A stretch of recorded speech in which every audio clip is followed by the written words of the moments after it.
Hello my friends, it's the Game Boy Geek here. Today it's all about the flowers. See, we're going to be in the Lotus garden and we're going to be putting these flowers together and then picking them for points, and we're going to be giving us, eternal wisdom. So today we're going to learn how to play Lotus. This is from Renegade Game Studios. This is for 2 to 4 players, plays about 30 minutes, ages 8 and up. I'm going to give you a 1-minute overview of what the game's about, then I'm going to help you set up the game and then show you all the rules, rule for rule, so you don't have to read the rule book. Well, let's get started and let's get cracking.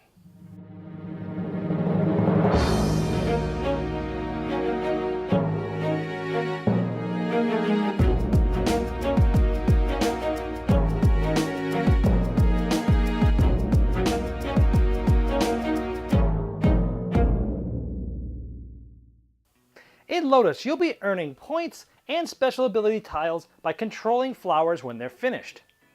Over the course of the game, you'll be placing cards and building and completing flowers and trying to control these flowers by having the most amount of guardian symbols of your type once the flower is completed.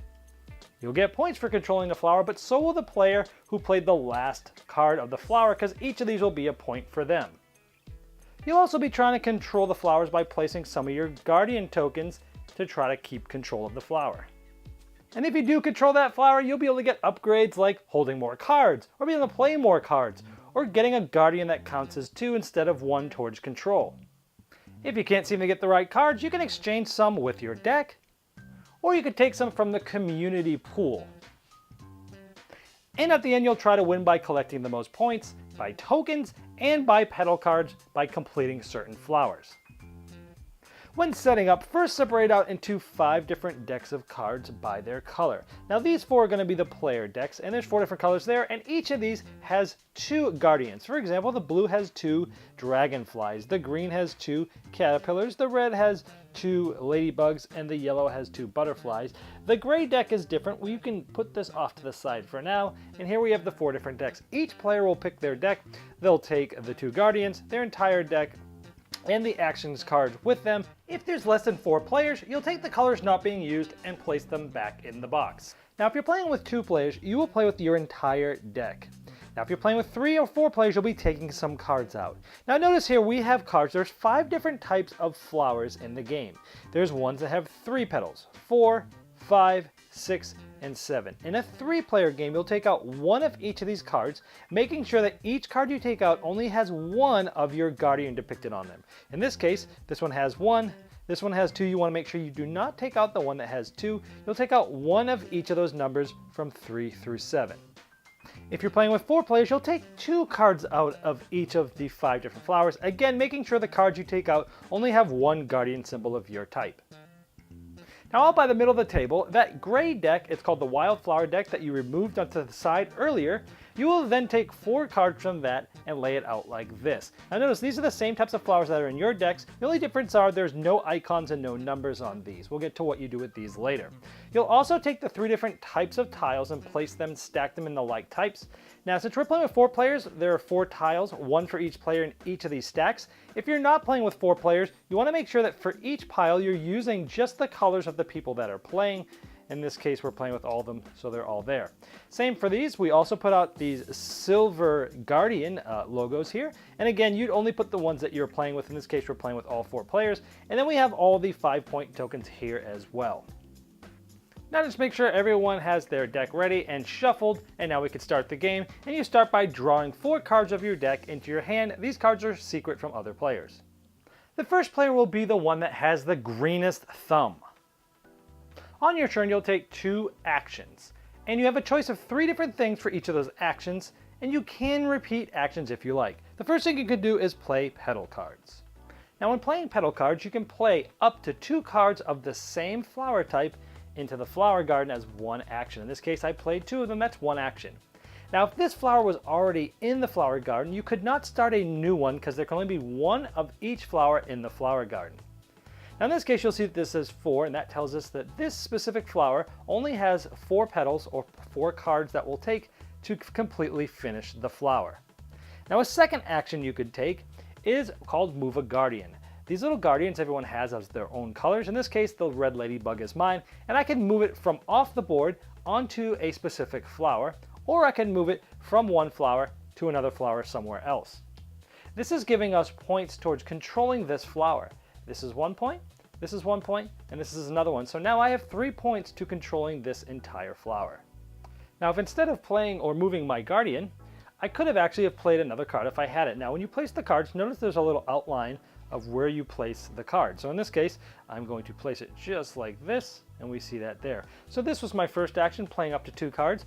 If I had 2 more of these yellow cards, I could have played them both as my second action and completed the flower, but in this case I only had 1, so that could have been the end of my turn as well. Now your third option on your turn as an action is you can exchange cards. Now I had 2 cards left because I already put 2 of those yellow flowers in there. Let's say I didn't like these cards. I can take 2 cards, place them on the bottom of my deck, and draw 2 new ones from my deck, and that would have been my last turn if that was my second action. And just to summarize all the actions you can take again, remember you're taking 2 on your turn, and they can be the same ones, is you're playing up to 2 petal cards of the same flower out into the flower garden. You can exchange up to 2 cards to the bottom of your deck, and you can move a guardian. That's pretty much all you can do. You get 2 of those per turn, then it's the next player's turn.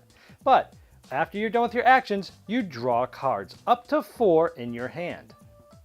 So let's say at the end of this turn I have these 2 cards in my hand. I could choose to either draw from my deck into my hand, or I could choose to draw from the face-up wildflower deck. Now these are the same types of flowers that you'll be building, but the only difference is these do not have numbers or any guardian symbols. They're sort of neutral cards, but you can use those to try to finish flowers. You can also draw a combination of cards. Let's say I wanted to see first what my first card was from my deck. In this case, it was a lily, the number 6, but I'm looking for the yellow flower. So for my second card, because I draw up to 4 cards at the end of my turn, I'm going to take the yellow flower from the wildflower row. So my last card I would draw is this. Once you are completed drawing for your turn, then any cards here would be replaced.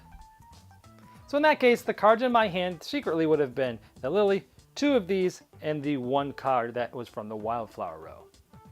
Now let's say it got back to me, and the green caterpillar player had also played a single petal card for that flower. Now when it came back to me, let's say I play this one.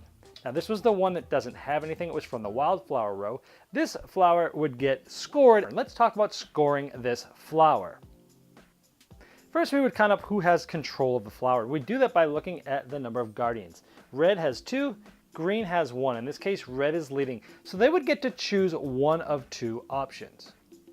They would either get to take a 5-point token, that will be points at the end of the game, or they can take any one of these 3 tiles that has their color on the back of it, of one that they haven't taken yet this game. I'll go over what these do in just a moment.